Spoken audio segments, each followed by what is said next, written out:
All right, we are live. For realsies?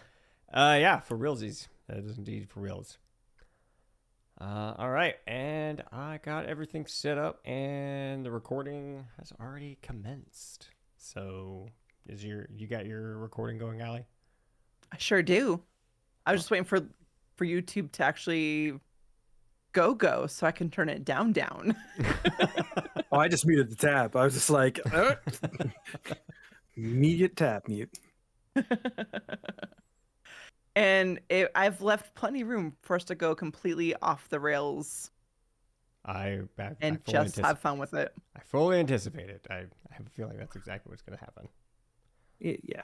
I figure the first part, that'll be pretty stock. As soon as we move into this part two, I was just like, Yep. All right, well, I'm ready if you guys are. I am, so let's get to it. Let's do the thing.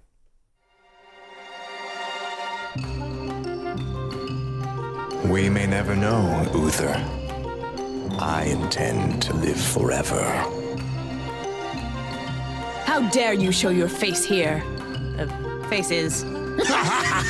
Don't laugh at that, you idiot! A lot of story there, a lot of lore. For those of you who are into that kind of thing, I love you. Welcome to Live, Laugh, Lore, the podcast that explores where we've been and where we may go next in the world of Warcraft. Welcome, everyone, to Live, Laugh, Lore, episode 178, the show that is too freaking excited for midnight. Because I'm attempting to keep it clean, because that's how excited we are. It's true. Or something. I don't know where I was going with that. But hey, each episode we'll check in, have some laughs, and talk all about the lore of Warcraft, one or two topics at a time. My name is Allie, the one that had a chance to finally kill Squishy Ass Moth in Heroic, finally. And I'm joined by the one who is way further along in the raid than I am. It's Jin. Yeah, we're a little bit further than that. I'll let you know how far we are as soon as we get to the what I'm doing and all that. But yeah, I'm getting up there. You are. But wait, that's not all. I've been saying for quite a while this year that we got to catch them all, as in the hosts of the fantastic For Azeroth podcast. And we did it. We're joined today by one of the hosts of For Azeroth and Hail Zalatath. It's the marvelously magnificent TruVillianManny. yes, it is me. I am here, finally getting to sit down with you on this show. I'm joined by the Lady of Lore and the man who could always gin up a great story. So I'm really happy to be here. So smooth. I love you. Well, what have you been up to, Manny?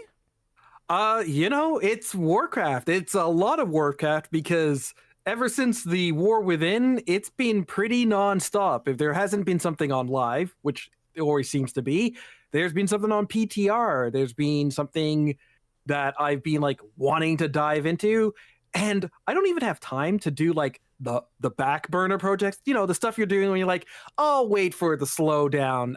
It just hasn't slowed down. So here we are. Yeah. It's been pretty not like there's so much to do, which is great. But then you don't get a chance to do those extra things.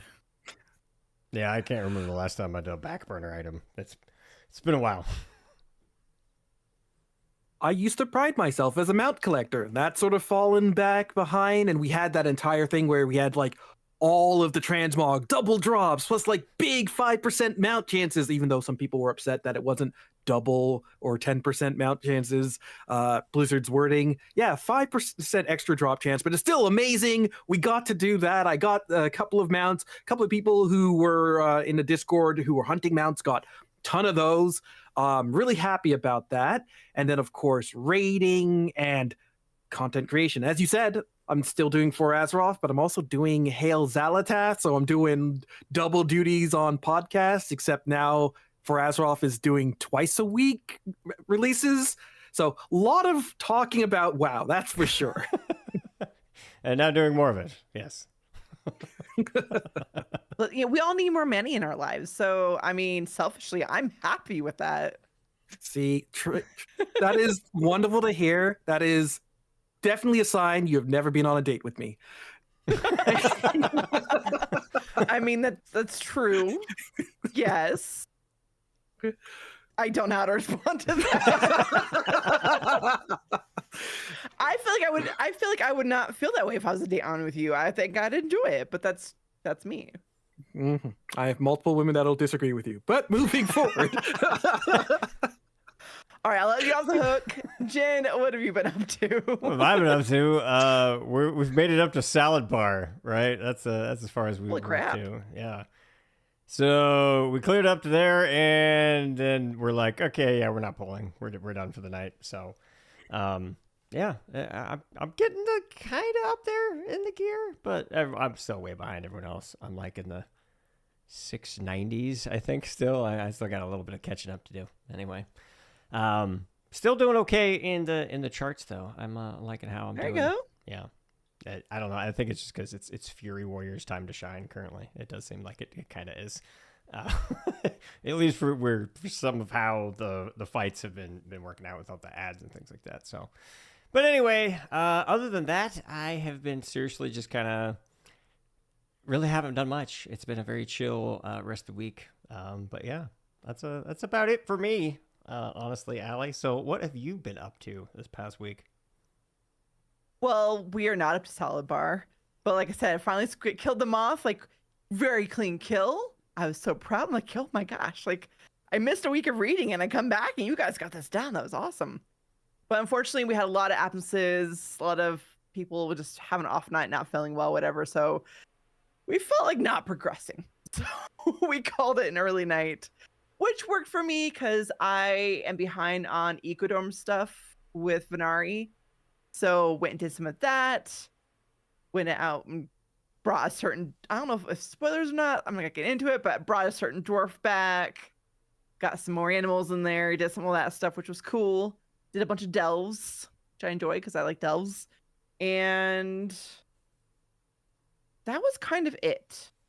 But getting back into Warcraft, life is slowly lifing a little less, which is good, which means I got to actually game some.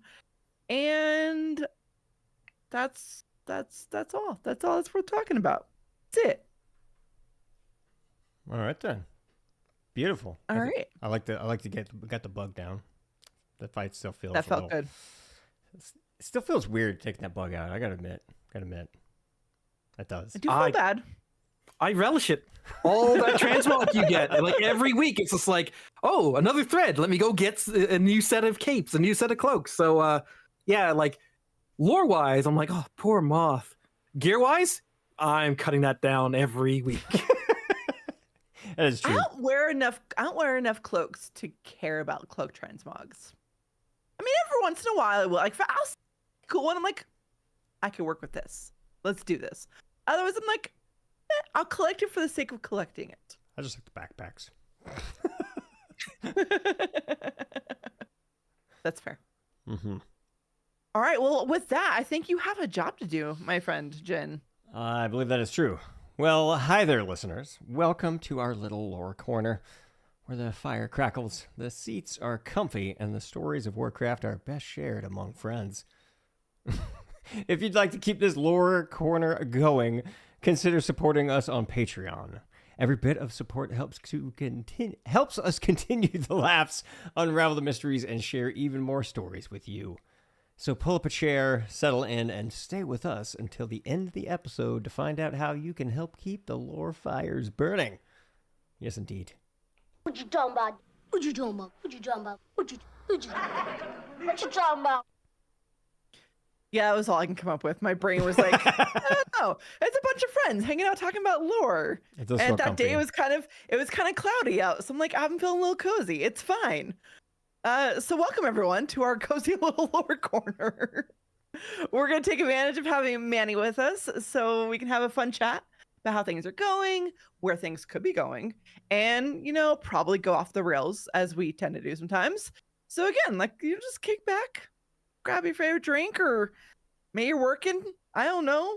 Just be cozy and happy and join us, and it'll be great. Us go off the rails? Like that doesn't sound like it. That never happens. What are you talking about? Come on now. Come on. Give us more credit, Alec. Jeez. It's a very professional situation that we have going on here. So professional. Please continue because we're very professional. Anyways, for starters, Manny, I have a question for you. All right, go Now, ahead. again, this is not the Fantastic Four Azeroth, so we're not going to talk about like news and min-maxing and Mythic Plus and Mythic raids and stuff. Just purely lore and story perspective. How are you feeling about 11.2? Okay, so 11.2 feels like the story has finally started. I was waiting all expansion for this. Yes, sorry, maybe that's a little bit misleading. I think that when we got into the War Within, we had the initial start, all of that, especially the side quests. Oh, loved it. Absolutely loved it. Yes. Cannot fault it. Then it suddenly dropped. Suddenly it was like the record skipped, and by the time I looked around, we were in Undermine and we were running after goblins, and in my head I'm like, what does this have to do with anything? They had this loose sort of quick connection and like, oh yeah, like clearly the Dark Heart, so we're going after Xalatath. And at the very end, they go, oh, wait a second, these guys, they're not working with you. The Ethereals, they're not working with you. What is this about? And so that brought us to 11.2. And from that cinematic into 11.2, it's been pretty interesting. It's been pretty exciting. I am so glad that I play on the PTR, because the World of Warcraft, in their brilliance, decided that in their infinite wisdom, in their unlimited benevolence, decided, hey, you don't need to play the game. Let me throw you major story in trailers. And I'm so glad I got to experience it myself. Like, having played through it, it kind of was being telegraphed pretty hard. But in the playthrough, as you're playing through, you're like, oh no, it's not. Oh my goodness, it's not. And then, well, here we are. And at this point, can I just say what happened? Because we're pretty deep into 11.2. So we end up teaming up with Xalatath. And I'm not the biggest Ilaria fan. I'm going to tell you guys right here, right now. Between me, and everybody listening, I am not the biggest Ilaria fan. Blasphemy. Blasphemy, Manny. Blasphemy. I'm an Ilaria fan pre-War Within. Really? Interesting. Yeah. Right? I feel that when you put a character who is so intent on blaming themselves for everything... Leandrin. we'll get to that. That grates on me. It's a character trope, and it can be done well. And I don't think, and obviously we've put other examples. I just feel like they need to work her through it instead of constantly bringing her back there again.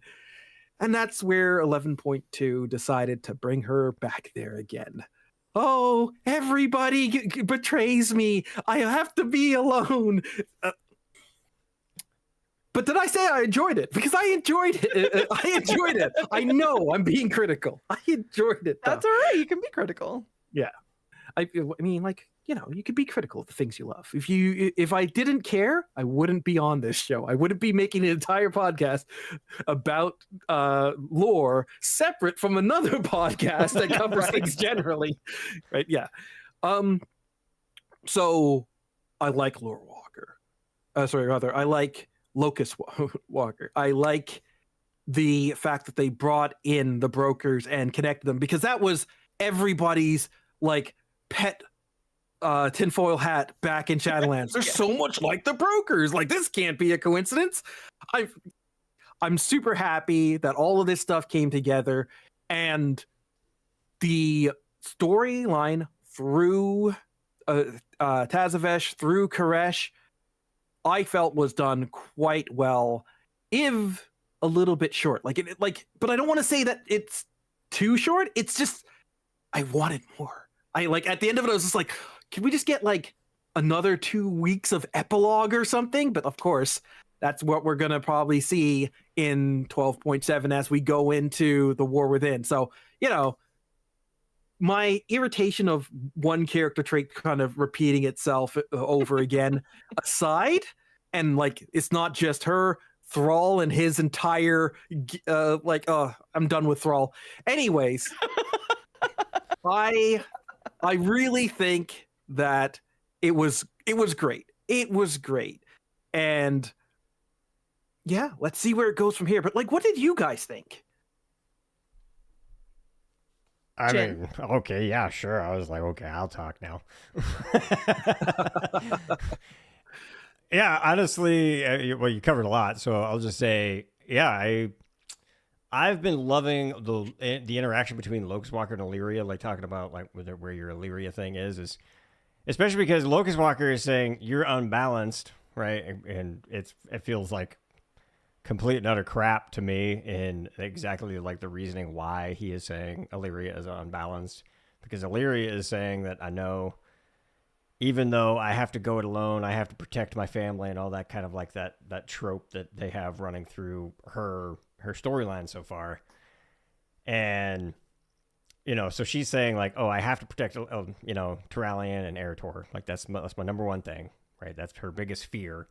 And Locust Walker was saying that you need to let go because, we got the short story with Locust Walker and that connection. So that's been my favorite part with the Illyria and Locust Walker. What do you think, Allie? I'm just kind of rambling about how I liked that Locust Walker and Illyria connection because I think Locust Walker's an idiot. Why do you think he's an idiot? Primarily because I do think Illyria needs that connection to her family and needs that connection to Rallian. The fact that he is saying that you're unbalanced because you care for others and that it does make sense a little bit in that she is putting so much fear in the loss of it. But he comes at the angle of no, you need to separate, separate that relationship, not just tone it down. You know what I mean? So that's why I don't like the way Locust Walker was coming at Illyria, because it really felt like he was coming off of the hurt and the pain from, losing, his loved one, and then him, in the story where he literally ate her heart, her void corrupted heart at the end. So that's why I don't like Locust Walker. What do you think, Allie? That's fair. I can understand where you're coming from, Manny, and how that character trope can be kind of get old. And they've used it a few times. So I understand where you're coming from. It hasn't bothered me with Illyria. But now that you're pointing it out, I see what you're saying and it makes sense. Still doesn't ruin the character for me, but I understand what you're saying. Absolutely. Totally agree. I like the whole Illyria, Locust Walker, they're back and forth. I feel bad that I spent so long being so suspicious of Locust Walker since we first met him. And now he's either a pile of ash that was floating down from the sky or in Darkheart. I don't know. We'll talk about that later. But either way, things happen to him. He's not doing so great right now. Wherever he is, whatever happened. True. And so now I'm feel kind of bad. I was so suspicious of him for so long. I don't know, though, but you can still keep your suspicion, because why the heck did he try and pick that thing up? Right. We'll talk about. We'll talk. We'll talk. But go ahead, Manny. Oh no, I think you guys brought up some wonderful points, but I actually took the opposite feel from Locust Walker, because when reading the short story and wondering why he was so hardline, and then going into 11.2 and finding out that his decision and the decision of the trust is what destroyed Koresh. That to me made me recontextualize all of that as him projecting onto Illyria, being like, hey, you can't let your fear overwhelm you. Meaning what? Meaning, like, they were afraid, they jumped the gun, and they made a tragic mistake. And so he's like, no, you've got to cut all of that out. And his fear is still with him because he's like, if she truly knows me, if she truly gets close to me, she's going to think that I'm a monster, which, was a valid fear in the end. Yeah. And so, like, for me, I read it back and I go, like, that's all projection. He's like, no, you can't have anybody close to you. You've got to cut it off. You've got to be totally focused. They're making you weak because she will prey upon your fears, your insecurities. The void will do the same thing. And it's all projection. And so when Illyria says, like, I thought you thought you were a master of it, but you were actually being controlled by the void, I think that's a lot of what is actually there. Like, all the fears and insecurities that, like, the void twists you into a creature in its service, that's still at play in Locust Walker. He's just really good at masking it. Literally and figuratively. So let's go and talk about it then. Like, Jen is thinking that there might be a chance that he's still alive within the Dark Heart. Do you have thoughts on this, Manny? Whew. Do you think he might still be alive? I'm of two minds. There is what I hope for and what I feel is more likely to happen. What I hope for is that he has died, that he has passed. I think that his loss and what can come from it is a really great motivator. I think that this is along the lines, unfortunately, talking about stories repeating itself, this is along the lines of what happened with Dalaran and what happened with Khadgar. It's like, oh, you lost Khadgar, your friend, and that pushed her to going down this course. And then, of course, you had our nice little friendly boy king who's like, hey, you're not acting like yourself. Have a Snickers. And she, like, mellowed out a bit. I think that as we go into the future, this might be a similar thing where it's like, oh, like, this person that was my mentor, that was close to me, that most understood the journey that I'm on, is now gone. And will that make her cling to her family and her friends more because that those are people that understand her and she's yearning for that understanding? Will that make her more in sync with her people? I mean, when I talk about that, I mean the Void Elves. And that, I would love that. That would be kind of the opposite of where it had been before. Then we go to the other side. And on the other hand, I think she might repeat the storyline that she was doing in The War Within. And in that repetition, we might have, oh, he was alive in the Dark Heart all along, and now he's back. And good job, Illyria. You got everything you ever wanted for. And I say it like that because I think it would cheapen it. Regardless of which way they go. So I'm hoping that guy is burned up, that we get an exploration of Lore Walker through memorial, through diary, through, like, little holographic entries, whatever. And then she can reconcile with what her relationship was with him. And that would be great story. He doesn't need to come back. Yeah. Well, for one of your things that already exists in the game, like, we're not going to talk about it too much because we haven't covered it on the show, but basically, Illyria does have a Stay a While and Listen where she really talks about her feelings behind Locust Walker and the connection that the two, that, they had. So that exploration is definitely there, and it's awesome. But I think the reason why he is alive, I'll just bring it to that since we're kind of going down here, is, number one, Khadgar survived it because by turning into arcane energy, right? And Locust Walker is what? Arcane energy? Like, that's the only reason why I go there. Now, I can absolutely see where he was destroyed because, to Allie's original point, was ribbons, Jen, ribbons. it's raining dramatically ribbons falling. it's coming down all around us. We got ribbons. So granted, because, Khadgar, there were no Khadgar ribbons. You know what I mean? He just got just got zooped up in there. His robes And didn't, shoot back out. right? Khadgar wasn't flying out there naked. You know, he was like, like a Be a little Terminator or something. scandalous. I absolutely can see them going either way with it, right? I really bring it up because it is a possibility they could use some kind of like trope of, you know, when Illyria tries to unleash the power of dementias, it's like a locust walker is like holding it back or some crap like that. It's like a Hodor thing almost, you know what I mean? Like he's like, Yeah. he's holding back the powers of the dementias, even though he absolutely will be destroyed in the end. Is kind of how I was imagining they might use him, right? Because I mean, Dementius is pretty powerful, and I don't really know exactly how far they're going to take Xalatath usage of it, because I don't know. But anyway, that's probably a future discussion. I mean, to your point, we have had in this same patch an ethereal who cut their ribbons or had their ribbons cut, and then use that as part of power. So like, ethereals can't exist without their ribbons. At least as far as like in Koresh most recently, could that be foretelling something down the line? You could be onto something.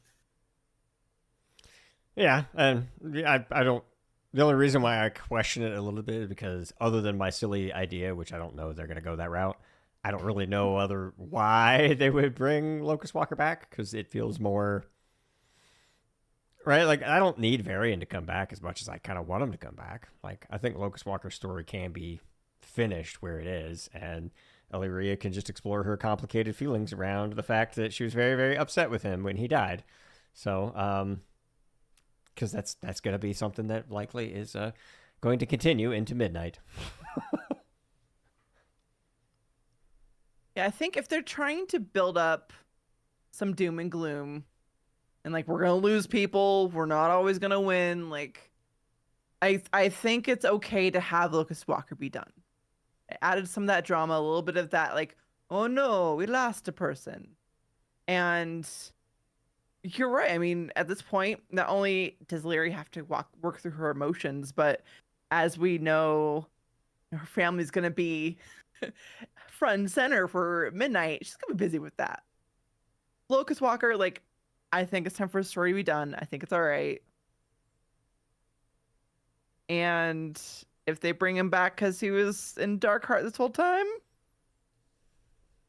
all right, I can believe it. That's cool. But I'm okay if it's done.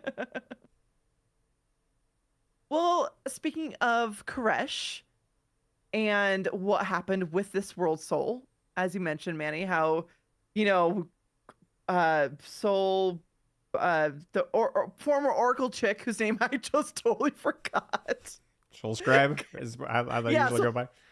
Yeah, I'm like, Soul something. Ribbons were cut. They basically gave themselves and their body and their energy to the dwindling world soul of Koresh.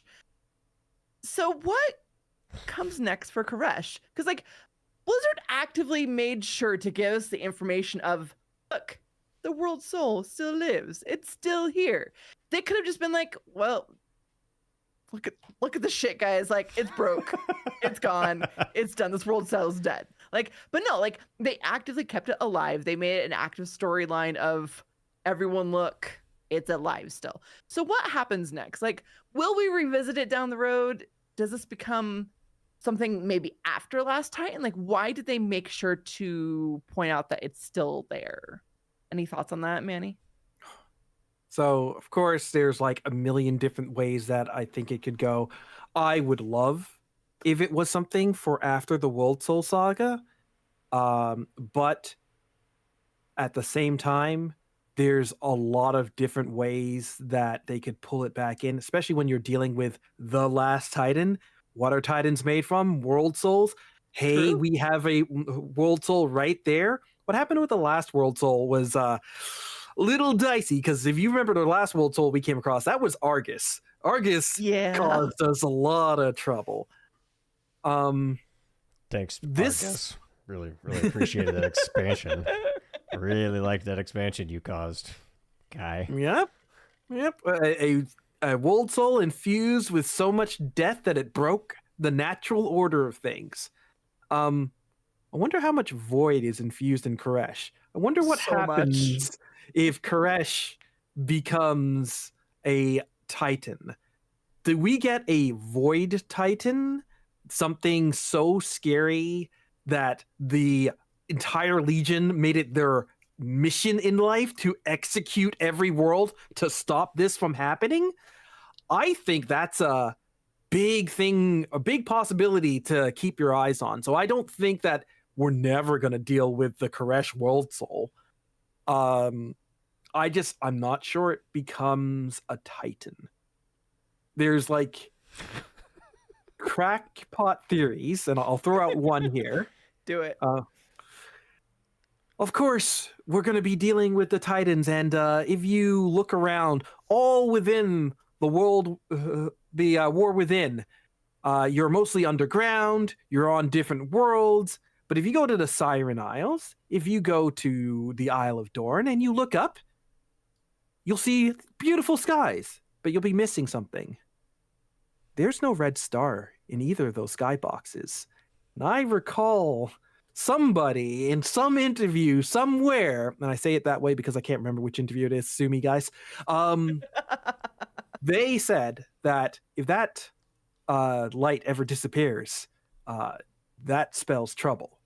And so I've been noticing that there hasn't been there's been no skyboxes in this entire expansion that has that star. And that makes me very worried. So the crackpot theory is that we have the Titans coming in. They're going to like be upset because who knows, the manifold has been damaged. Any number of things that could happen in Midnight. The World Soul gets like a little too much of the void, and they're like, whoa, that's not what we wanted here. And so we have to deal with the Last Titans. But what does that mean exactly? Well, if you've got all of these Titans running around, the Last Titan is the last one made? No, what about this? What if the first Titan becomes the last Titan by absorbing all the Titans afterwards? And we have to deal with Amenthul, Super Titan, the last Titan, Alpha and Omega of the Titans. It's craziness, I know. But like, good grief, I just want that title, because they always talk about these titles. Having Mecha Amenthul. He's just like, yeah. But like, they always have a double meaning on these titles, and the Last Titan, I don't think is going to be exactly what it is. They always talk about like, it's like the War Within, and so it's like, oh yeah, you're going within Azeroth, but it's also been all of these inner conflicts for all of these different characters, Right, right, and that's been it. So there's always a double meaning, and I don't think the Last Titan is simply like, yeah, Titan number 8 of 8 is that's it. Yeah, I do feel kind of like that the whole Last Titan name is a little bit like the Last Jedi, right? Like, come on, it's not really the last one. You guys are gonna go back to that freaking storytelling trope eventually. Don't kid yourself. You're gonna do it. But there won't be Titans anymore. There'll be gray planets. No, so what's going to happen is Koresh is going to become a Titan, but he's going to be a itty bitty Titan. And then when you're going to complete the raid, whatever's going to happen with Koresh in whatever expansion, I don't care, you can get the battle pet of Koresh, the little itty bitty teeny tiny Titan. Battle pet. From World Soul to almost dead. Too tiny combat pet for anyone to have. Yes. This is Oh yeah. That's great. You've got like little KT, now you get Tiny Titan. That's true. Yeah, exactly. We should make it a plushie doll. Plushie doll Titan. It's the I World don't Soul have a Saga. lot of plushie doll, but I might get that one. my brave little World Soul. But to take it back to the original question about why I think Koresh, like, what was the point of that storyline? What's coming down with Koresh in the future, if anything? I think this whole thing was probably a little bit of foreshadowing. Is kind of how my guess is that, hey, a World Soul can seem pretty effed. Okay, it can seem really hopeless. And you can bring it back from the edge, because I don't know exactly what's going to happen with freaking the Last Titan, whatever that really means. And I mean, they're supposedly they're going to be dealing with the sword, right? Chris already told Scott Johnson, hey, that's a 13. That's the 13 thing. Obviously, talking about the last Titan, right? We get it. Okay. So, so what I'm thinking is probably going to happen is Azeroth is going to be on the verge of Gonzo's dead. And we already know that Beladar is the calcified chunk, or, is speculated to be by Arcadis and the rest of the Titan Keepers, that Beladar and the rest of these, like Hemosoul, are calcified chunks of the World Soul, the World Soul's essence, basically. So it feels like that's what we found on Dementius, right? Calcified chunk of Koresh. And it was just a little whisper, right? A little tiny thing that we turned into Venari, right? And Venari was like, oh, shit. Oh, shit. It's Koresh. We found the last Koresh. And then, we got Koresh back, and then the Soul Scribe was like, yes, I will die an Oath Keeper. I've kept my oath. Right? Because Soul Scribe, they're really into those oaths. I don't know if you guys noticed this. They love oaths. And again, we'll probably talk about this in a future episode because totally Illyria says, I am taking a new oath, right? And she takes it on Koresh, and Benari was like, whoa, sure you want to do that? Because there's like oath magic up in here or something. I don't know. I don't know if there really is. She just says it's a big deal. Anyway, we'll talk about it probably in a future episode because, got to find content. But yeah, I think that's what's going to happen is that it's basically a foreshadowing of, I mean, you want it to be big and epic, right? I mean, what if Sargeras comes down and grabs his sword and chops the shit out of Azeroth? It's just a big old chunk, right? And Azeroth is almost dead, right? Because Chris said it was going to be real epic. You didn't expect I was going to say he almost chops the world in half. That's going to be a cool zone. Just like you thought the Maelstrom was neat, right? That's a new way to get deep home. And then we're gonna be like, oh shit, Beladar, let's do, and then Anduin's gonna give up his, or Velen, or someone really really lighty, or you get the idea, or someone that's gonna be like, hey, I'm gonna give up myself, and just like Soulscribe did, and it's gonna be something very similar. That's my very silly guess. But yeah, I don't know, because Koresh, they might use it in a future thing, because it's World Soul Saga after all. Doesn't have to be just one World Soul. It's true. I've been trying to figure out what they are going to do after the saga. And maybe you're right. Like maybe, Manny, I think you mentioned this earlier, where maybe they are planting some seeds and maybe it is something they go to after the saga's done because they need something. But I like the possibility of it coming back up at some point.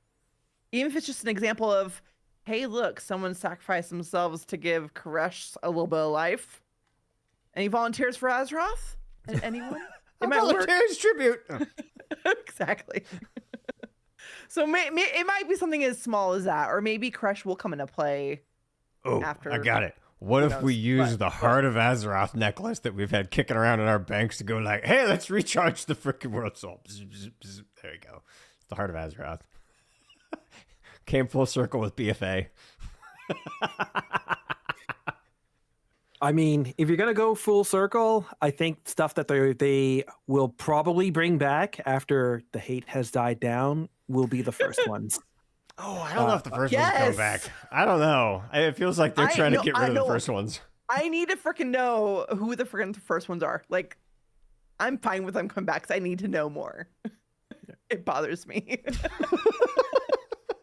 I genuinely think that they've ridden themselves into a weird corner in the terms of the universal scale. Yes, absolutely. And so they kind of have to do a soft reset.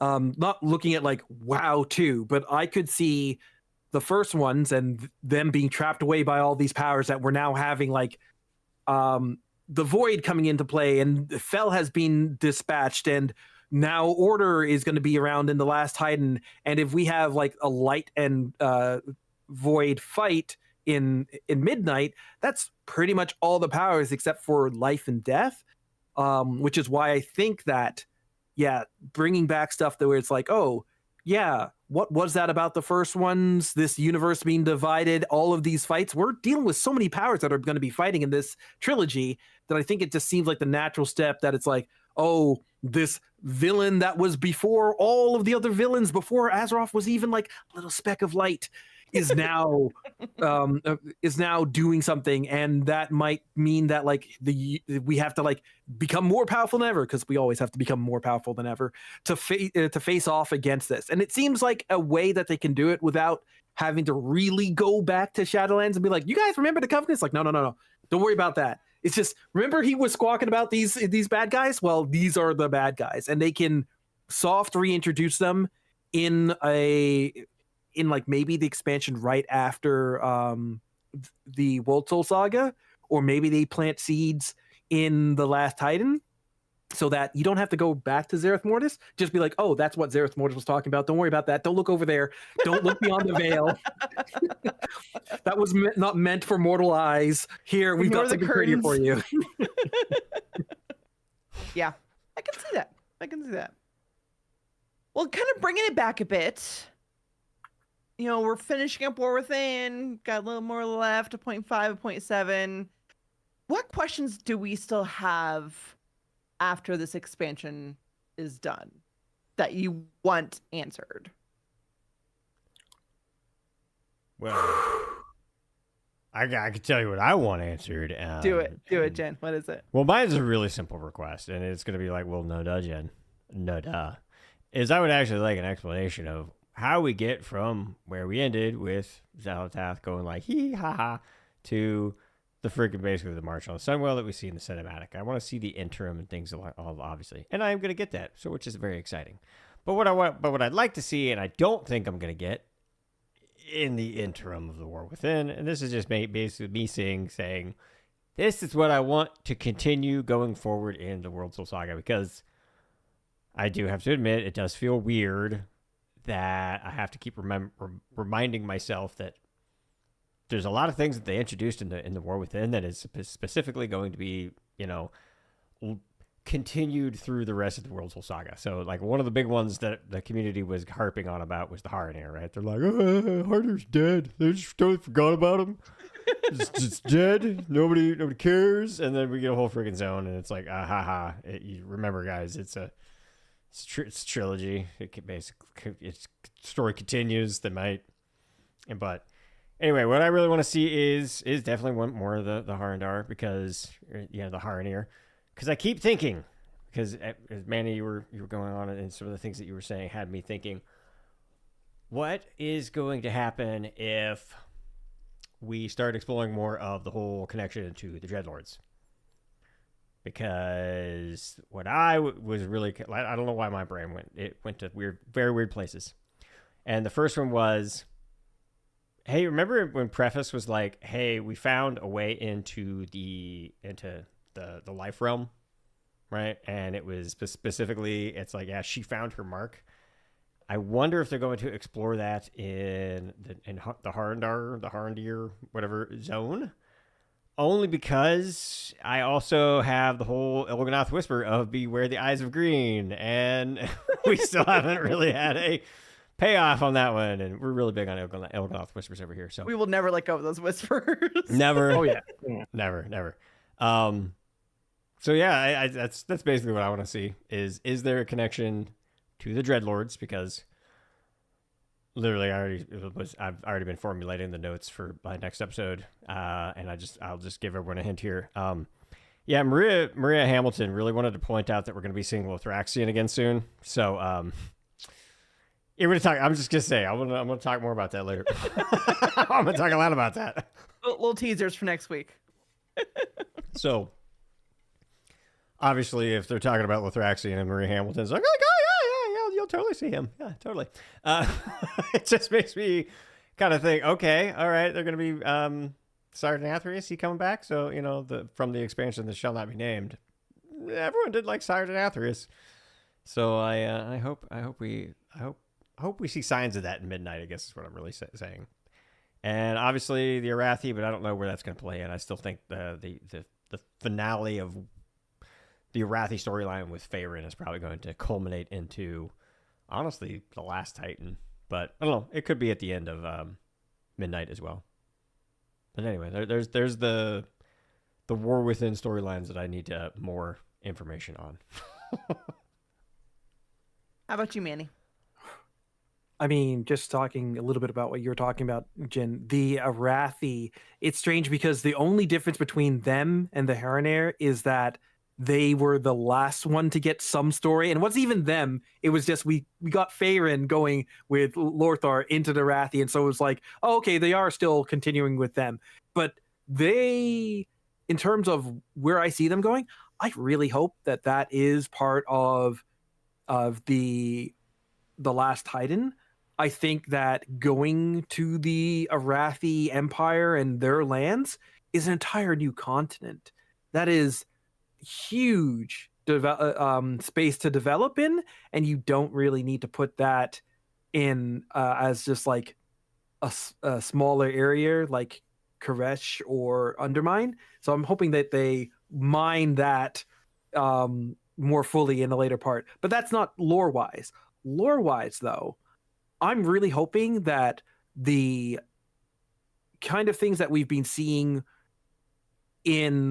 with the Arathi having this sort of, oh, we aren't really fans of non-humans or people who use magic that isn't the light, and then having that reflected in the Arathi with this entire rebirth of the xenophobia, with like the coming together of the Scarlet Crusade and this new Red Dawn and everything. I'm hoping that now that the humans are going to have a place in Silvermoon, and like, oh yes, humans back in Silvermoon. Weren't you guys a little bit xenophobic and bad to us the last time we were together?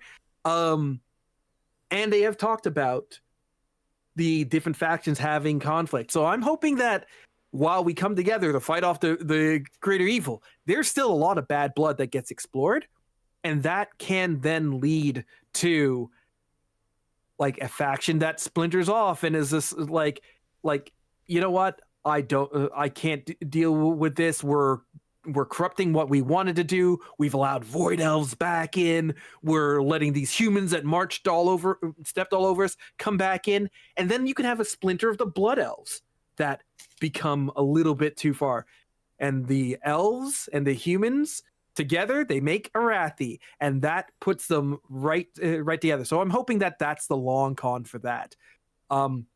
But for what I'm hoping personally to see, I really, really hope that they do more things with the Dalaran storyline. They destroyed Dalaran. They had a small storyline where they're like, yeah, we're not going to be centralized anymore. We're going to be like world police. And if they leave it at that, I'm not going to be happy.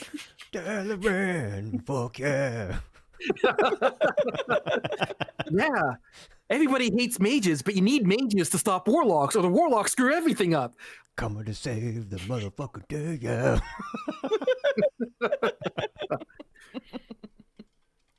So yeah, I'm hoping that is something that is not just like, oh, we're giving them a small little epilogue. I'm hoping that that's a through thread, because rogue mages as an enemy faction would be very cool to put in as even like a side, like a second expansion, or rather not second expansion, second tier in an expansion of like, oh wow, like because we don't have Dalaran, because they're not centralized, all these mages are doing crazy things with like this thing, and now they've been corrupted by the very force that like destroyed Dalaran. Could easily be done, and I think would be cool.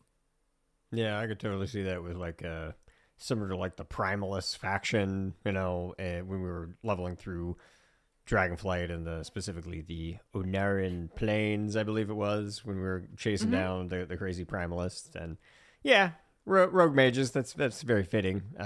If you follow that same type of similar type of threat level, yeah, I think I would be good with Dalaran, because yeah, I do think obviously they went with the whole, oh, we should probably go like the Splinter Cell, you know, we can't be so centralized, or, you know, maybe don't float your cities into live war zones.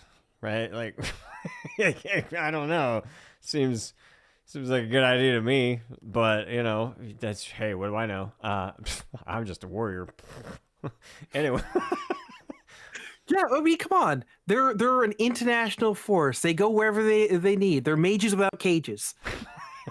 Mages without cages. Wow. That's how they were operating. That's good. That's good. That's good. I like it. Like, I gotta know. Like, I think it would be kind of cool, especially with the exploring how the dragonflights and things like that are operating. I think it would be kind of cool if they like almost like merged the blue dragonflight with what was the remainder of the Kirin Tor, right? Because we already got Calic and Jaina going like, you wanna pick things up where we left off? Like, we didn't really end on some bad blood, and I'm a little lonely. You seem a little lonely, right? It's lonely at the top, right? Yeah, you as a new aspect, right? Calic goes, it's you've been energized by Azeroth. Anyway, I digress.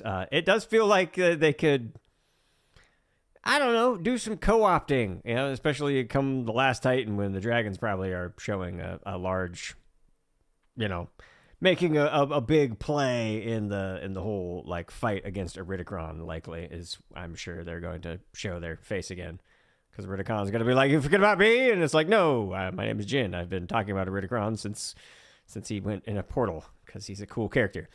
And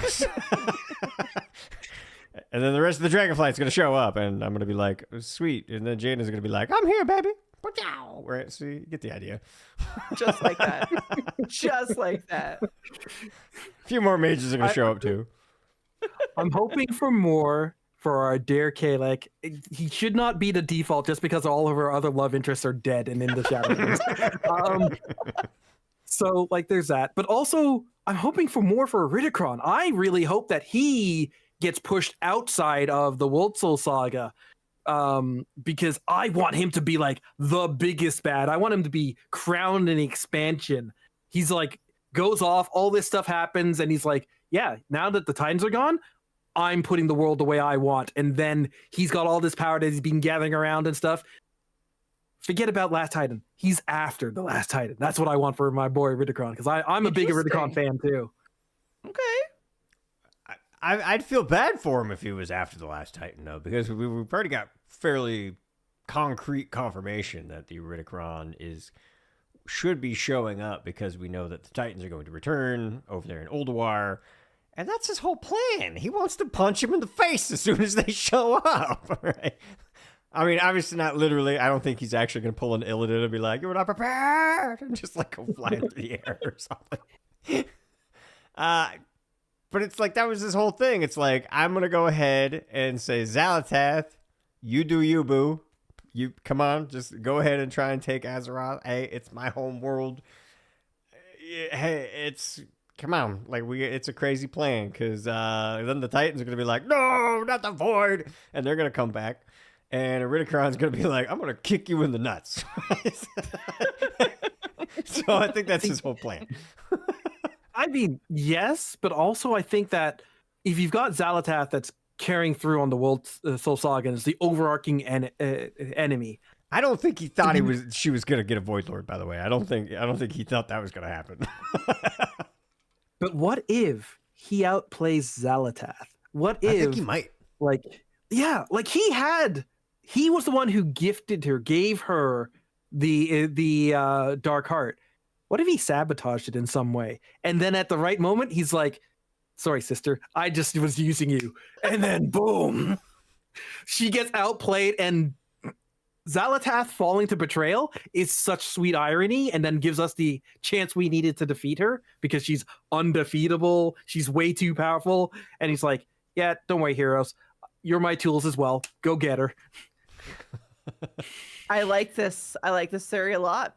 It would be a good plot twist, like a solid plot twist. Yeah, I mean, you can easily explain it too, because you could say, hey, who was it that found the freaking thing first? It was Iridikron down there in Aberrus. He was like, hey, I got this. And then he handed it to Viranoth, and who knows what she tampered with. Maybe he put it in a freaking, like, magic back door in there. Yeah, so magic like implode button, and Zaltath suddenly she lost all her power, right? It's like, oh, did you think that I was just gonna let you take my world? No. Right like the worst time too. She's gonna like snap her fingers and be like, it's shit. It's not working. Yeah, I think it's like he's gonna like do some like no, it's just gonna collapse in upon itself, and it'll be like some kind of crazy thing like that. Because yeah, you could totally explain it. It's like, who do you think set this whole plan up? Not you, sister. This is me, man. Like, come on. Hey, you may be a really old survivor, and I think Zaltath, like, I think that might be the play that they go with is Zaltath's a survivor. She's been surviving for forever. So it does feel like she's going to escape because this is a perfect example that I'll bring up because I'm really excited about all the kind of crazy stuff that they've happened with, especially the cinematic with Midnight as well. Zaltath F's off, right? And she's got the power of a Void Lord, but just like the Army of the Light shows up and she's like, oh, no. There's like a 0.1% chance of me losing, so I have to treat that as a 100% certainty, and she F's off. And she's like, oh, no, like I had a 100% success rate right here. Like there was no way I was going to lose. But then Liadrin was like, Hominus Dominus, right? I'm a piece of shit, but my people are awesome. And then the Light was like, yeah, you're right. We forgive you about the torture and all that. You know, it's fine. It's fine. And then the Light shows up and is like, we got you, Liadrin. And they're like, ah! And she's like, shit, changes my calculation and I'm out. I think that's how she's a survivor. Is like, it's going to get to a point where she's like, oh, there's kind of like Elysan, right? It's very similar to Elysan, where she's like, I calculated all of it, and there is not a single timeline where this happened. And that's true. And they're like, yeah, but it's about to. And she's like, all right, fine. All right, I'll give you my help. I'll do what I can. I love that you talk about her being a survivor because I do want her to live past the Woltol saga. She is like my new Queen of Shar, where it's like, do not kill her. No, I mean, you let her run off. You got a podcast named after her, so I think you there's a reason you need her to stick around. Listen, you can do season 2. Hail Ashara. There you go. Allie's not going to die anytime soon. We'll just stop her from raiding. We'll be fine. It's fine. But like, I love her being a survivor. I want her to carry on into things, come back later, do that sort of thing. But I think that one thing that they've been doing well with Zalatath is that her plans don't always go perfectly until the heroes get the upper hand. She like makes a plan and a backup plan, and something fails, and she shifts the pieces around on the board. And she's like, "Hey, plan B, plan X, all the way through." Plan Zalatath, yes. And so I would love if they, even though she's more powerful than she's ever been before, they show a very real restraint on that power, where it's like she can draw on so much power, but if she draws on too much, then that might damage the Dark Heart, or even maybe free Dementius. She can't draw too much of his power out at once, or he might be released. And then that gives, kind of going back on what we were talking about before, that gives somebody with a little inside power, like maybe an ethereal that got burned and trapped within there, the chance to be like, I'm going to tip the scales at the exact right time. And it's like, wow, went out a hero. There's a redemption. So like, there's a lot of things you can do there. But again, like this is all tinfoil hat, guys. I'm sorry, I don't have a hat on me, and that's plastic. I got a slinky, but that's not gonna do anything. You can put on your head and wear his hats. It's fine. Just balance it on there. It's like an antenna. You get it. Yeah, it's fine. Perfect. There we Perfect. Go. Creating hats over here. For those of you who are not, watching us live, you're missing it. It's on YouTube, and you're missing all the hats. It's true. You're missing the hats. Speaking of hats, this is gonna be a great segue. Let's hear it. My own tinfoil hat that's trying to form but I'm struggling to form it. So I'm going to take advantage of, just like that. I'm going to take advantage of you both being here. It takes a little bit of setup. So give me a moment to give you the info. Because I need, All right. need All to right. talk Let me about this, tuck okay? in. All right. Here we go. Okay. All right. Okay. Cozy little corner time here. So as a priest, I received a priest-only quest regarding the Naru to Ur, which for those who don't know is T''U''R'. I call him Timmy the Naru ever since Legion, because that's when we first got introduced to him. Pops up, helps me out. Timmy the Naru. It's great. So to Ur, or Timmy, when a priest kills Dimensius, we collect a fragment that was lodged in Dimensius. Where we pulled it from, I don't want to know. But we bring it to the... No, Jim, we don't want to know. But we bring it to the broker named Omen in Tazavesh. And we're told it's a fragment of the lost Naru to Ur. It's devoid of any power that Ur or Timmy once had. So I ran back to my Legion Order Hall to take some notes on Timmy the Naru to Ur to remind us why this Naru is important. I'm going to sum it up because it was like 5 pages long. So according to my big old book in the Order Hall, biggest takeaway is Tuor is the biggest takeaway of Tuor, I can understand my notes there, is that even like one brave soul wielding the light can save thousands of lives. Because this Naru vowed to protect all immortal civilizations in the universe from the clutches of darkness, which is what it did another time Dimensius was threatening a planet, one called Karkora. And as Dimensius shrouded the planet in void energies, Tuor sacrificed its own life force to spare the world, shattering itself into fragments, then which sparked a colossal holy nova. It banished the void and Dimensius from the world. All right. So even when broken, Tuor's light was undiminished, and each fragment blazed like a star, drawing Naru from the far corners of creation. They scooped up the fragments and gifted it to various races that they believed showed the potential for good. One of those being Velen and the Eridar on Argus. The book goes on to talk about how they used it, burning Legion things, stuff like that. Maybe a Patreon thing will read it, I don't know. But for now, questions that I have.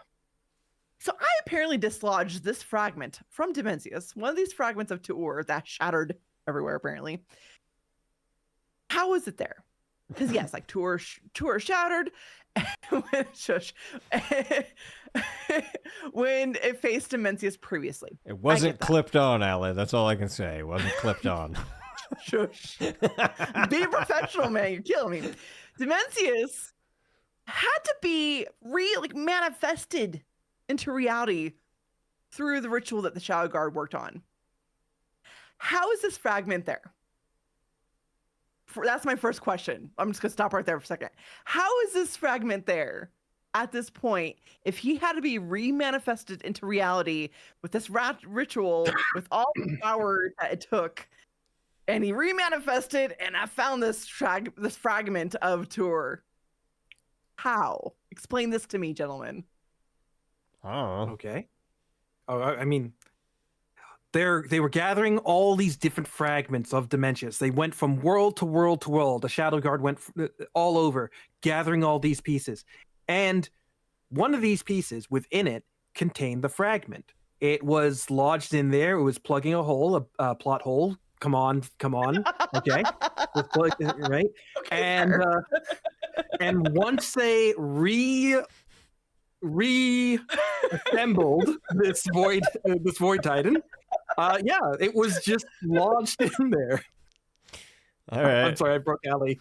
It's the best explanation I've heard so far. Thank you. This is right up there. Yeah. Wait, what you got, Jin? What you got for me? No, I'm. You know what? I'm gonna do the greatest thing that you can do in podcasting and just say, I think Manny's right. Manny's totally correct. Okay. In fact, he's 100% correct. Now, because here's really why I'm here to discuss this. It's not how. I don't give a shit. It was up his ass. We don't care. We got it off his corpse somehow. I want to know why. Why are you telling us about this little guy? And why are we talking about this planet named Cucamonga or whatever the frick you said it was? Cucamonga. Carcora. Yeah, Something like like you said, that. Cora, something. Carcora. Okay, Carcora. Anyway, I kind of want to know, like, okay, maybe this is going to be a thing. If they're like, hey, priests, you remember this? And then, Allie's like, I do remember this. Let me go look. And you're like, oh, let me go look at the big book that's in my order hall, right? So you would go look at the big book, and you're like, oh, here he is. There's the little guy, Timmy. It's fine. Timmy. It's such an awkward name. Tour. I don't know. Yeah, whatever, however you say it. It's always been awkward to So me. you're like, I found it. And then it's like, oh, what's this Kokora planet? And then maybe, just maybe, they're going to use that and say, oh, yeah, that's where Xal'atath's from. Did you know that? And freaking Timmy saved Xal'atath's life. And Timmy was like, you should actually, like, you need a new Harbinger or something. I don't know. Or maybe Timmy killed the last Harbinger. Or maybe freaking Xal'atath fought Timmy. I don't know. All of the above. Cool things could be happening because why else would they give you this stupid thing as a little quest? It's like, hey, priest, there's a thing in your order hall. There's also a thing called Legion Remix that we're going to be reminding you of this for a reason eventually because it just makes sense that they're probably going to be like, well, we're going to skip a different remix that we didn't want to do and we're going to go right to Legion. So, I don't know. It feels like maybe Cucamonga or whatever this planet's name is going to be where Xal'atath's originally from because that's one of the things that we all want to know, right? Because Dementius was going around going, hop, hop, hop, hop. And then Xal'atath was like, hey, how about you need a Silver Surfer? I'll be your Silver Surfer if you want one. And that's what she did. And then she's like, this job sucks. And then they came across Koresh and she's like, ooh, Rishi wraps and ribbons. And she betrayed Dementius. And here we are. And yeah. That's. I mean, maybe. I think that's where the reminder's there is all I'm saying. I see. For me, I've been focused on these fragments because the book talks about how the Naru gathered up the shattered fragments of Tour or whatever and passed out to the people that would be good and worthy of such fragments. And maybe those fragments are going to come into play because it already was a big deal for Velen and the Eridar and everything. And maybe it's going to be a big thing soon with Renalash. And they're just planting seeds? Well, that's fair. I don't know. That's absolutely a possibility. Like, one of the things that Omen said when you're talking to him says this Naru viewed the dark and the light as a mere aspect of a greater truth. So that's why I'm thinking, like, maybe it has something to do with Renalashi, Midnight, something or other. I don't know. It just... this whole thing has been perplexing me since I looted it, and so I just wanted to pick your guys' brain to see your thoughts on it. Honestly, when it first came up, I was thinking that it would go to Anduin. Anduin has been having that crisis of faith that he's been going through, and is a priest. So for him to get that fragment and be given to it and be like, yes, you are worthy, would be kind of the final confirmation to like get him back up and running again. But he's not one of the major characters of Midnight. And so would it be a stretch based on what we saw in the intro cinematic for Midnight for it to instead go to a paladin and for to have Lady Liadrin, who has been so down on herself and saying, hey, you know what, I'm not worth it, but save my people, to get this and be considered worthy? You do have the potential. You can go for it. That to me would be amazing. But then why would it be priest only? Why not break that open and be like, oh, well, much like they reintroduced Xal'atath to the greater audience, reintroducing this to a greater audience would be part of it. So this makes me feel like it's a priest thing and could go along those lines. So maybe Anduin still, maybe this is a long haul into, again, the Last Titan. I'm not sure. There's stuff there, and I'm very excited about it. But I don't know. But I do want to say that I love your theory there, Jin, where like, you know, Xalatath, her planet is coming under fire, and she's like, oh no, don't come all the way down here to Kokomo, let's go all the way up and deal with like Koresh, right? And then she's still always looking for that chance to betray and kill this Void Lord for the sake of the galaxy and really for her own sake. But yeah, let's go back to that plan. I'd love to see it. Yeah. So two things I gotta throw in here. First off, that's the new name. Absolutely, it's Kokomo, because you know it's off the Florida Keys. We'll get there fast and we'll take it slow, and we're gonna love it. All right, we're gonna absolutely love it while we're there. Two, this whole talk about exploration of, or specifically where it's like, Omen says that this Naru viewed the dark and the light as mere aspects of a greater truth. Who does that remind you of, Allie?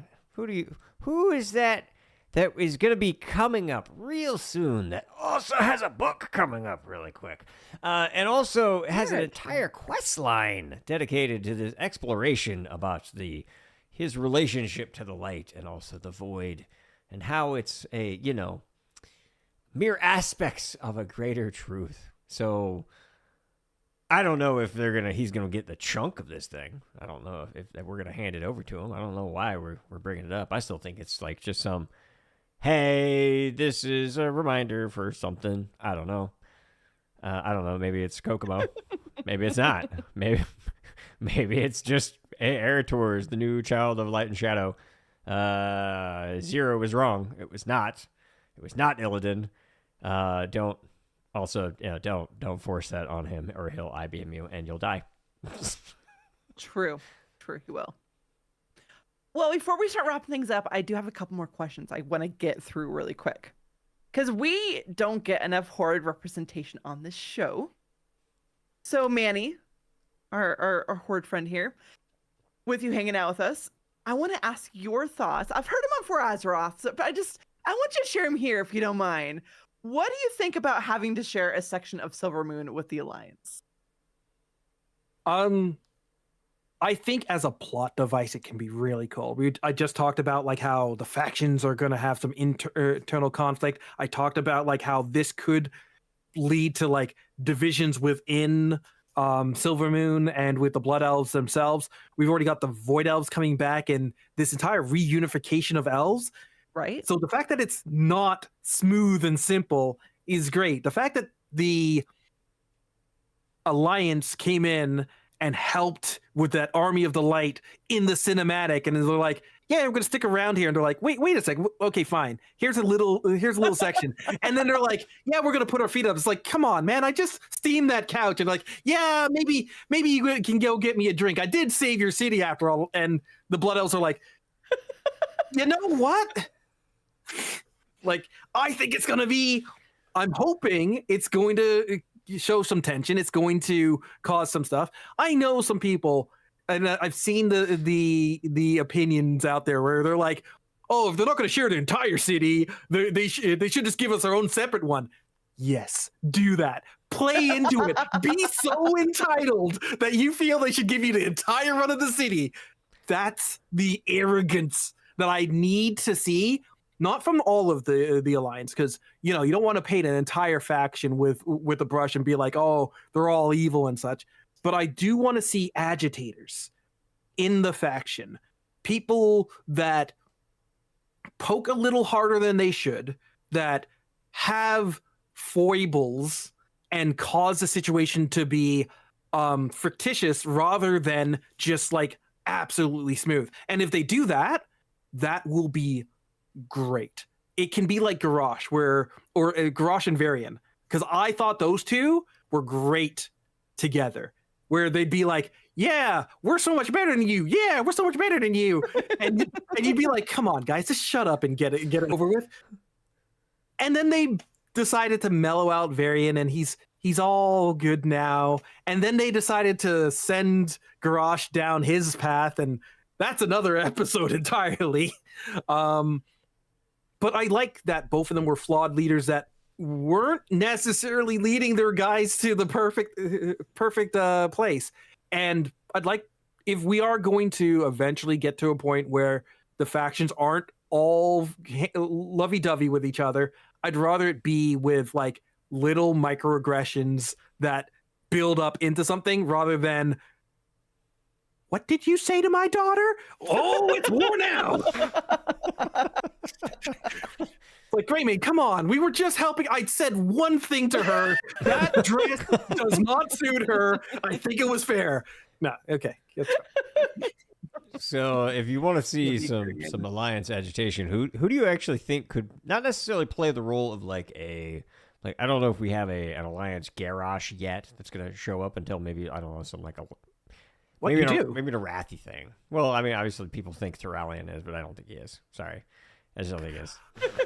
Okay. I understand that you don't think Turallion is, but they have laid some seeds where he is not the you trying to keep this a clean episode. He's not the caricature. Not really. I already of blew that. Okay, great. With Dalaran. Turallion is not the bastardization of Garrosh that they threw in for Mr. Pandaria. He is the Garrosh that was flawed, that made some questionable decisions based on trying to protect his people. He puts all the Drakthir under surveillance, right? He doesn't trust some of the allies that the Alliance have trusted implicitly before. He has some of the characteristics where he's coming from an older time, guys, and so he doesn't quite see how you could be so friendly with these people. And if he makes those same sort of things and rubs otherwise allies the wrong way, not for nefarious means, but because of his frankly backwards thinking in terms of some people, right? It can agitate the situation, and then the responses can be seen as further provocation, and then the aristocrats that love him so much because he's been around during a relative time of peace, and so a lot of the Stormwind aristocrats love him. They could further agitate things beyond what he wanted, and I think that would be a great way to push the war that isn't like yeah, you did something wrong and now we have to react. So I just do want to point out that Turallion has been leading the Alliance over the longest period of peace that they've ever seen. So that's the first thing that I'll point out that I just want to let you know. Yeah. But the probably most importantly is, I don't know, like he has shown very little sign of actually giving in to the old hatred of the freaking Horde. Even when, who was it, Gayara that was on that little quest with him, was like razzing him the entire time. He didn't really take the bait. Oh my god, those two were brats. It was so bad. Right? Absolutely. Yeah, they really were. Yeah, I don't know who was doing the most. It's been a while since I played that quest, but yeah, they were both awful. But okay, listen. She's, I think, based on time, 34 years old or something along those lines, right? Right, He's 1,000 something. He should know better. Come on. She's 1/10 of your age. Grow up, man. Yeah. We have some discussion to do with several characters that are very old. Tyrande is a good example where she's probably going to show back up, especially with this whole quest line of reunifying the elves. I'm sure Tyrande is going to show a lot of her old hatred, her old bigotry. So Probably. yeah, I mean, there's certainly some old stuff that you never get over. So I don't know. Do I think Turallion's going to be like Mr. Nice Guy and be proven to be like the champion of the people and all that? I don't think so. I think he's going out in midnight. I think we're going to be saying so long to old Turallion, whether he's going to be a good guy in the end or if he's going to lead some kind of like, I don't know, if he's going to end up like Zira, right? I don't know. We'll see how he's going to go out, but I think in the end he probably will actually just go out in a blaze of glory, but he's going out because I think that's going to do Illyria's story some push her forward in ways that are very uncomfortable and, you know, have been heavily foreshadowed every single time we talk about it. They're like, oh, if anything happens to my family, what am I gonna do? Let's find out. So yeah, I don't know. That's what I think was actually gonna happen with TruVillian.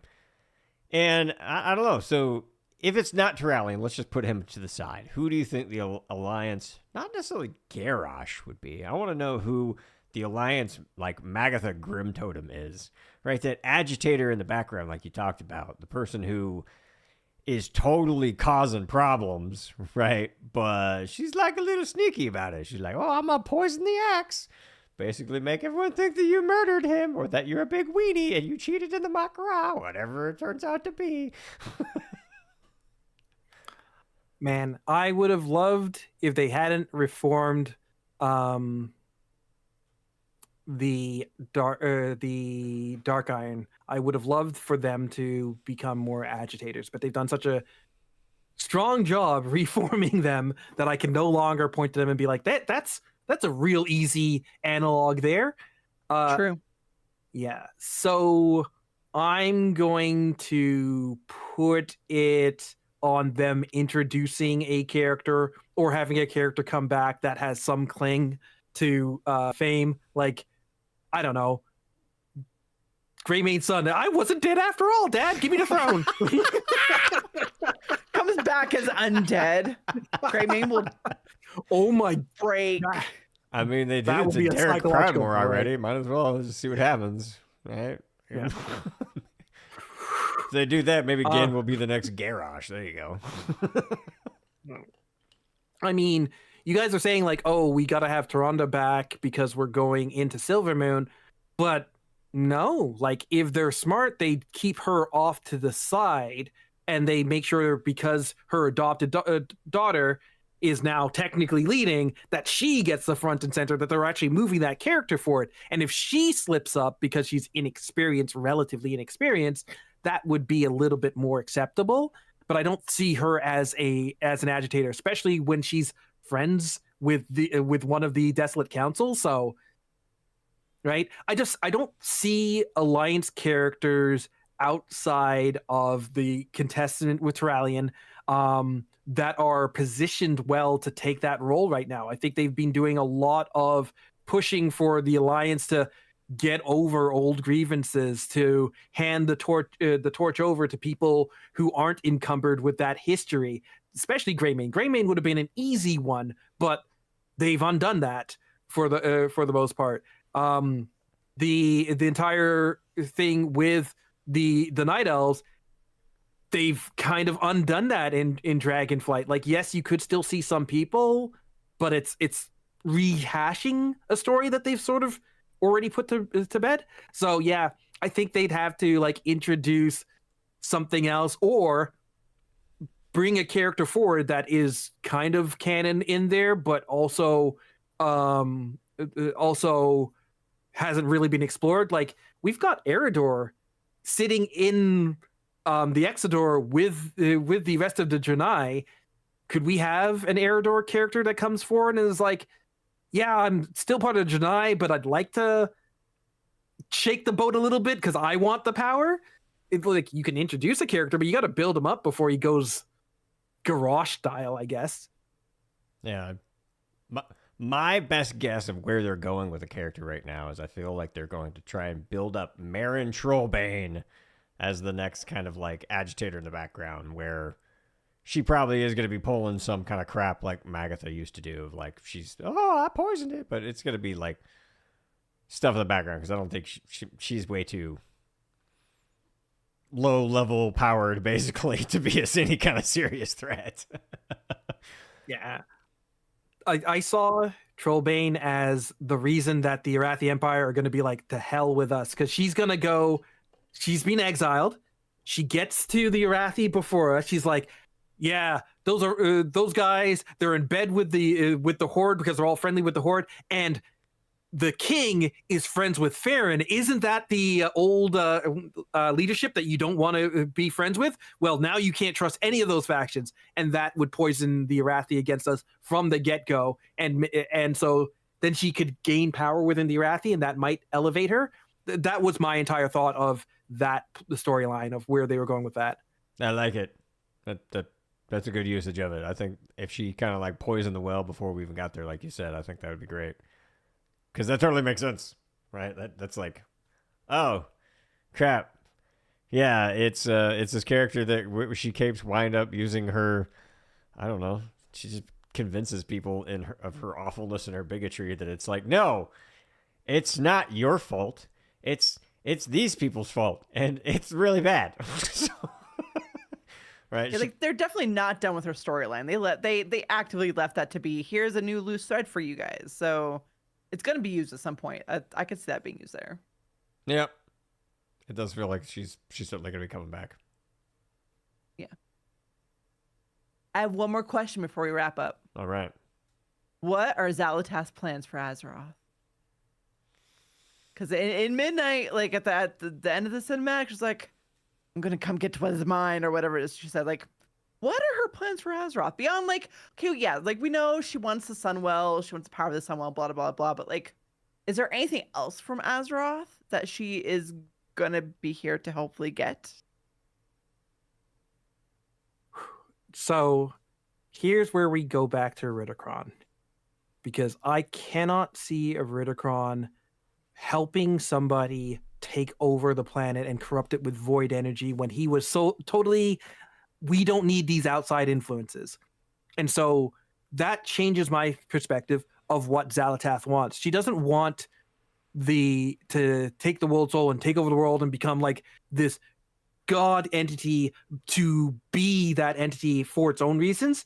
She wants it for a purpose. I think that she is gaining this power so that she can confront the Titans and defeat the Titans and the forces of the void. We've had how many different times where it has been people fighting fire with fire, demon hunters fighting fell with fell, warlocks the same way, the Kirin Tor mages fighting against the blue dragons because arcane versus arcane. If we have an enemy that is doing that, that's like, yeah, like I got the power of the void, it's what I know how to use, and now I'm going to twist this void lord, which is the only thing that can stand up to Titans, to fight against the Titans. I think that works so much for Xalatath. She has been through and through kind of an anti-villain, and showing that she doesn't have all the cards all the time, I think is how you build her towards that, where it's like, yeah, the Titans are bad, but what you're doing is also bad, and I guess we have to stop you both, because something along the way just pushes her beyond that point. So that's what I'm hoping for Xalatath. What do you think, Jen? Well, he said anti-hero, and I was just thinking, hi, it's me. It's Xalatath. I'm the problem. It's me. I said anti-villain. She's still a villain. Sure. Okay. Villain. Okay. Sure. But that's where my brain went. But what is Xalatath's plans for Azeroth other than just going, this is mine now.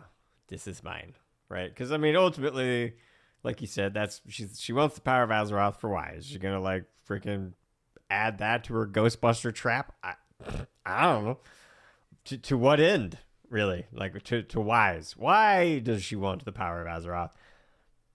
I'm going with the idea that it's very Ashara-y, I'll put it that way, in what the plan is. So there does seem to be some ultimate cosmic conflict that has been going on in memoriam since the first ones, or whatever set this whole thing up. First ones or not, I don't... Bleh, first ones.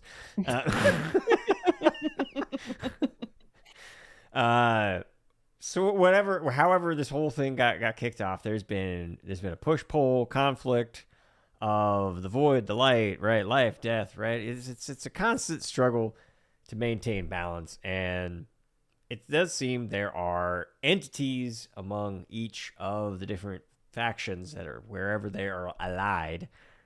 They think that they are dominant, right? They think that their way is the best way. And if you are the void, you're like, oh, but the light, they're silly. They'll see the truth one day, right? Death, they're just like, death is great. Death. I don't know. And then obviously chaos, they want to do everything. And we see what Amantul does when, you put put a tree in the wrong place, right? You don't like that at all. So where I think she's going with this is, like I said, very Ashara-y, is she wants to claim the true throne of power, whatever the frick that means. It does feel like I am going to basically remake reality in my own image, very similar to what, he who shall not be named was attempting to do. Zaval or whatever, that guy, right? That guy. So what, I don't know what claiming the true throne of power actually means. It's like a tongue twister. But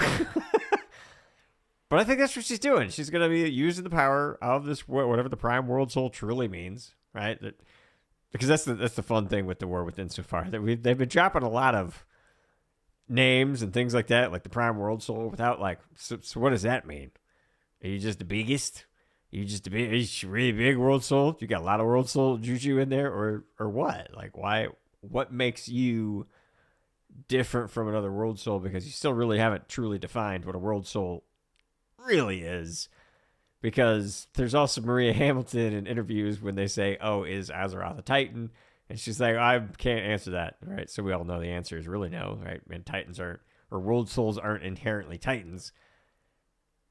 So what the frick is all of this? I don't know what she is going to be using with this power of the World Soul to do.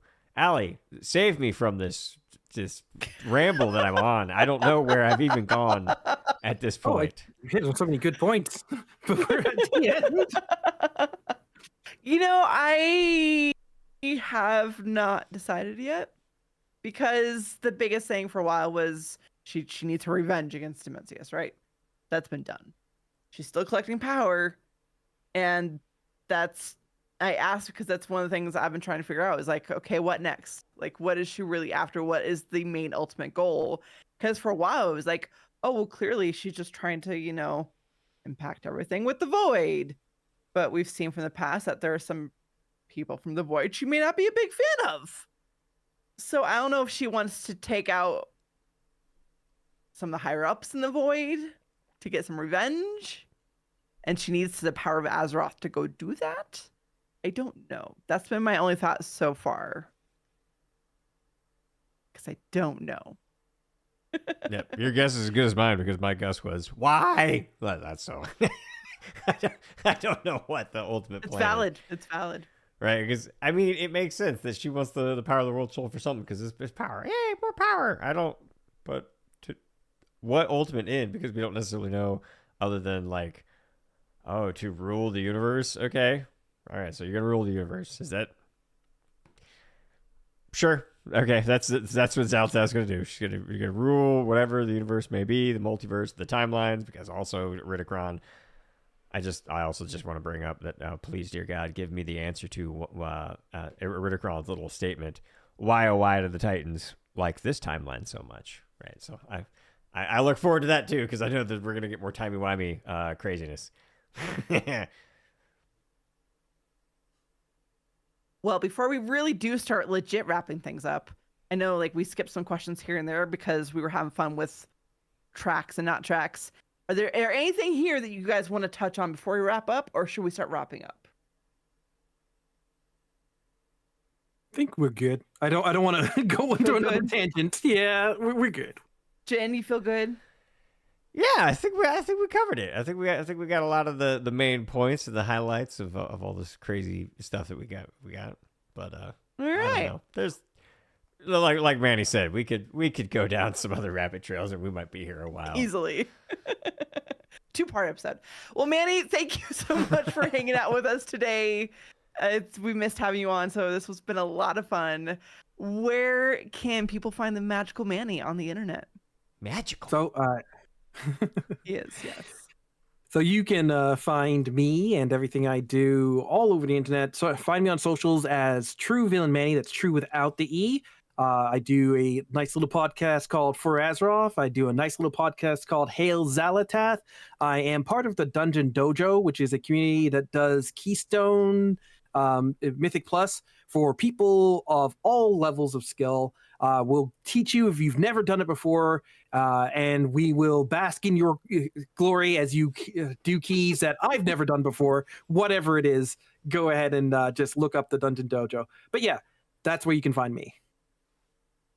Awesome. Thank you so much for joining us, and we'll have to do it again. Yeah, clearly, because I think we probably did have more to talk about, but we would have been here for a while. Easily. We can use the other half of these show notes. Well, Jen, would you like to do your job? I mean, we've reached that time. I mean, do I have to? I mean, I guess I probably should. Yeah, you do, indeed. I do. Okay, well, since it is my job and Dee Dee's, I'll go ahead and do that right now. That's right. It's the part of the show where we say a quick thank you to all the patrons that support us and keep this little show going. If you'd like to join the ranks to support the show, you can do that by going to patreon.com/live-laugh-lore. Don't forget the https:// and all that good stuff. But yeah, there you go. Anywho, no new patrons this week, but we just want to say a huge thank you to all the patrons that go above and beyond and be amazing, because they are just amazing for just being patrons. But the fact that some of them are like, I'm going to be an extra special patron, well, you know what? That's why you get an extra special shout out. And it's finally my turn to do the alphabetical order arrangement that Patreon has thrust upon me. So here we go. This is going to feel weird because it's all out of order. Anyway. It is. First up, coming up is Aphrodon, of course. It starts with an A. So anyway, Shalil, Craig Lemus, Donald McWaters, Father Ryan, Haley, Harlow. Okay, here we go. I'm on a highway to Harandar. Yeah, I am too. I am looking forward to this shiz. All right. J-Caw, Jeff S., Lex Rance. Hey, I know that person. Hey, Manny. It's it. Look at that. Mud, Nicolobre. Rig wants to play World of Can't We All Just Get Along Craft. Yes, that's what that is a different game. It's called Hello Kitty Island Adventure. Rig, come on. We all know what that game is. Sean Wilson. Oh, he was in chat today. Hi, Sean. Tell Drasil, better burning charcoal. Mm-hmm. Come on, brother. What's going on? Thistlemorn and Zero. Thank you so much, Zero. And all of you patrons. You freaking rock. Stories. There's nothing in the world more powerful than a good story. We like to end every episode on a positive note. News has once again been pretty heavy, so I'm keeping this real light tonight. Real light. Did you guys know that Colorado has over 50 mountain peaks that go above 14,000 feet or 5,267 meters? True. It's true, we do. I did not know that, but now I do. So many. Now you do. There we go. I helped. Climbers and hikers in Colorado and people visiting from literally all over the world take pride in taking on those peaks, making the climb. It's a big deal. A lot of them are not easy. One of those peaks is called Huron Peak.